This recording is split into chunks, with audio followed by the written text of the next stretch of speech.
This lecture deals with the process of interest groups in the political process. And the question is always up, what is an interest group? Well, the classical definition is it's an organization of people with shared goals who make demands on the public agenda and have efforts to achieve those goals through political action. James Madison, in Federalist Paper No. 10, said that liberty is to faction what air is to fire, meaning that whenever you have the liberty to organize, people are going to do so.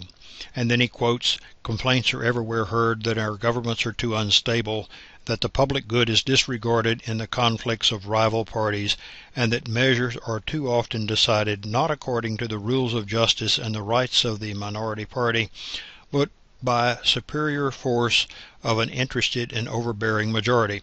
Gosh, sounds almost like something you would hear today.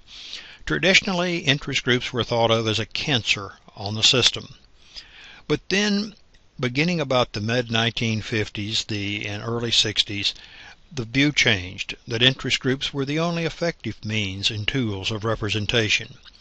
But then a little later on, philosophers came to realize that elites were generally the ones who were both basically organized and basically the ones who possessed the power.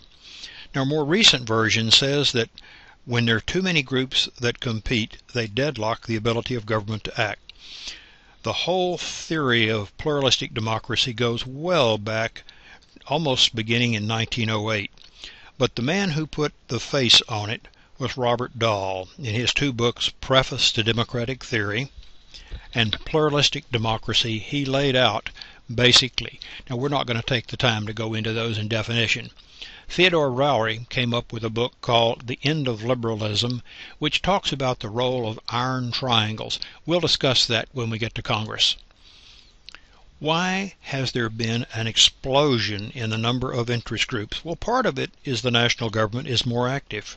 Another part might be that the success of liberal interest groups in the 1950s and 60s, 70s led to the creation of conservative interest groups. Campaign finance reform helped create. And then lastly, the increased educational and income levels in the United States have led to have more people involved.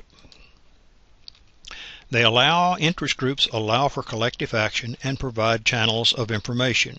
Now, with so many interest groups competing, you have to have a reason to join. Either they give you material benefits like discounts, AARP is a good example, social or solidarity, so that you get an opportunity to visit with people who have and share similar ideas, or ideological groups. Now, when we start analyzing interest groups, the question is, what's the level of involvement? What's the distribution of the membership? What structure do they have for their membership, and what are the organizational patterns?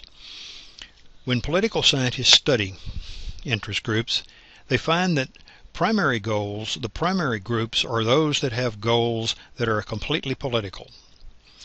The most numerous kind of group, interestingly enough, are those that are non-political, like Rotary Club or Kiwanis or Bridge Club. But the ones that tend to have the biggest impact are those whose goals are not primarily political, but political goals are significant in achieving what they're attempting to do. Their membership may be strictly local or it may be national. How the organization is put together will depend on where its membership comes from. Does it accept only individual members, or does it accept groups, or both? Both go into that. Do the members belong only to the national or state organization, or do they belong at the local, state, and maybe even national level? Now, a little bit more complicated is one where you have a number of groups that are allied to achieve a common purpose, but they keep their primary purpose clear. Example, the unitary system, you belong directly to it. The federated system, you belong at the local, state, and national level. And then the confederated organization, you have all sorts of groups that are united to achieve a single purpose.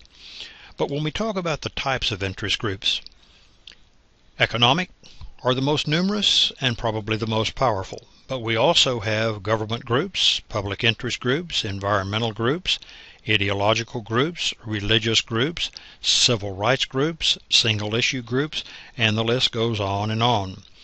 Some examples of economic groups.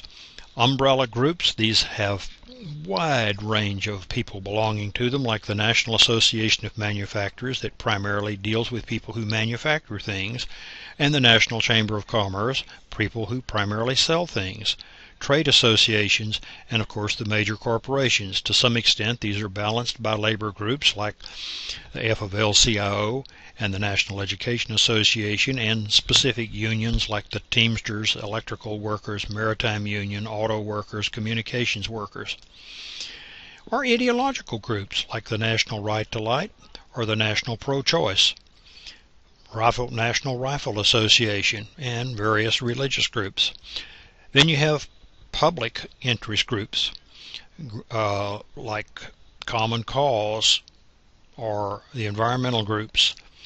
You also have equity groups like the NAACP, LULAC, and National Organization of Women. What factors influence effectiveness of groups? Size is important, but the unity or cohesion is also important. The resources, the distribution of the membership, and how well it's led. Probably the most significant, hint, hint, is whether the public agrees with the goal of the organization. Now, when we talk about the tools and techniques of interest groups, they can either work directly by lobbying, publicizing behavior, providing campaign assistance, or work indirectly by putting public pressure or using constituents. Lobbying, direct communication, campaign contributions, pretty self-evident. Electioneering, getting involved in elections. Litigation, suing, particularly useful for civil rights groups and for minority groups. Efforts to influence public opinion, and then strikes, pickets, protests, and the like.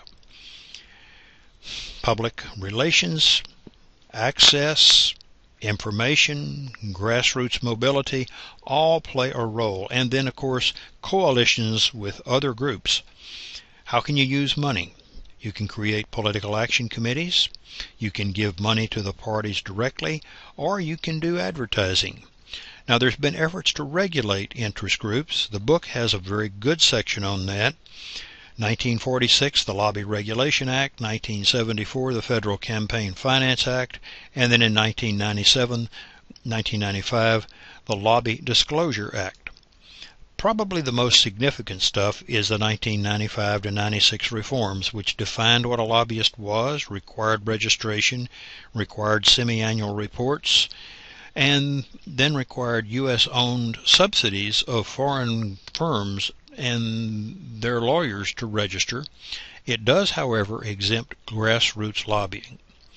The Supreme Court has weighed in 2010 with a couple of decisions, Citizens United and Speech Now. We're going to talk about those in a little more depth later. Non-profit organizations and the rise of dark money. Under the Federal Income Tax Code, Sections 501c4 and 501c5, organizations may be incorporated as social welfare organizations or trade associations. These have almost unlimited ability to raise money, but not to disclose who has given the money. That is called dark money.